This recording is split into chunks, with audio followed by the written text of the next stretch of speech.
wondered why certain artworks stays with us long after we've seen them, as if they speak to something deeper inside us. This lasting impact is at the heart of soul-making art. Soul-making art refers to creation that don't just appeal to the eyes, they shape our inner self. It means using art to understand ourselves better. It involves imagining, creating, and expressing our thoughts, feelings, and experiences through different forms of art. It is a way to explore who we are by looking deeper into our everyday life. Soul making also means connecting with people, stories, culture, and emotions, and finding peace while creating something. To better understand how soul making works, we look at its four main categories. We have crafting images, crafting stories, crafting instruments, and lastly, crafting movements. Crafting images. It refers to representing in any form, which may be through painting, sculpting, drawing, storytelling, poetry, dancing, or composing or taking notes. It is rooted in our own personal experience, personal encounters, and events that triggered our reflection, recall, and judgment. Example, students doodling in their notebooks to relax or express stress or happiness. Or posting aesthetic photos or digital art on Instagram or TikTok to express your mood or identity. Crafting stories. The moment we write, engrave, and inscribe our own thoughts, ideas, commentaries, criticism, positive and negative emotions, or feelings, we are crafting stories. This can be presented in any form: images, words, objects, and musical composition. They became our own history that can be handed down. For example, keeping a diary or journaling about daily struggles or achievements, or writing Wattpad stories, which many Filipino teens do to express creativity. Crafting instruments. An instrument maker is a bridge towards the unknown because the instrument produces sounds that transcends our feelings, emotions, and sensations in another realm. Transforming any found or used object into a musical instrument allows one to discover harmony and balance to produce a sound that is entertaining, enhancing, and magical. Example, beatboxing.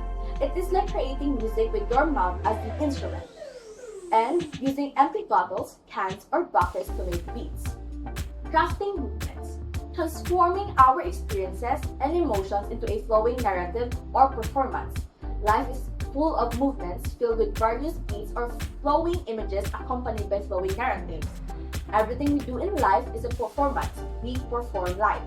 For example, TikTok dance trends or theater play. What is appropriation? To appropriate is to take possession of something. In art, appropriation involves borrowing, recontextualizing pre-existing images and objects without significantly alternating them. It has roots in Cubism, where artists breaks object into geometric shapes and allows multiple viewpoints at the same time, instead a single perspective. Dadaism uses randomness, humor, and absurd ideas to reject traditional art rules and to challenge society what art means. And it was prominent in pop art, an art style inspired by popular culture and consumer goods. It uses bright colors, bold repetition to show how culture and products influence society.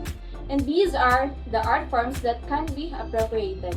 Paintings, sculptures, music, dances, literary pieces, and even functional arts are appropriated to get in touch, to serve, and to provoke ideas of particular audiences.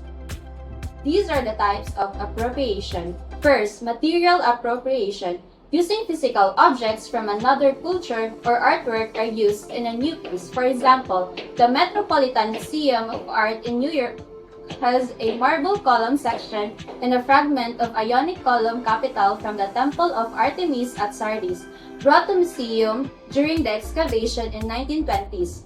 It is controversial because it takes cultural objects without permission, causing issues of ownership and respect for other cultures. Second, non-material appropriation, using non-tangible works like songs, stories, or plays. For example, Freddie Aguilar's Anak translated into many languages. In this case, permission from the original artist is needed. Cultural appropriation happens when an artist uses designs, symbols, clothing, or traditions from a culture they do not belong to, especially without permission from that cultural group. For example, a clothing brand prints patterns from traditional Maori tattoos onto t-shirts without consulting or getting approval from the Maori community. These patterns have cultural meaning. This is cultural appropriation. Number 2. Object appropriation. Object appropriation happens when an artist takes actual objects or visual elements from another artwork and uses them, sometimes slightly changed, in their own work.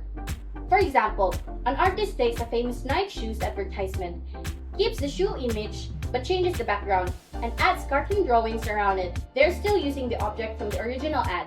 This is object appropriation. Number 3. Form or style appropriation. Style appropriation is when an artist copies the visual style of another artwork, such as colors, textures, brushstrokes, or patterns, while creating something new. For example, an artist creates a digital poster using bold shapes and bright blocks of color that look very similar to Picasso's Cubist style. The subject is different, but the style is borrowed. This is style appropriation. Content appropriation.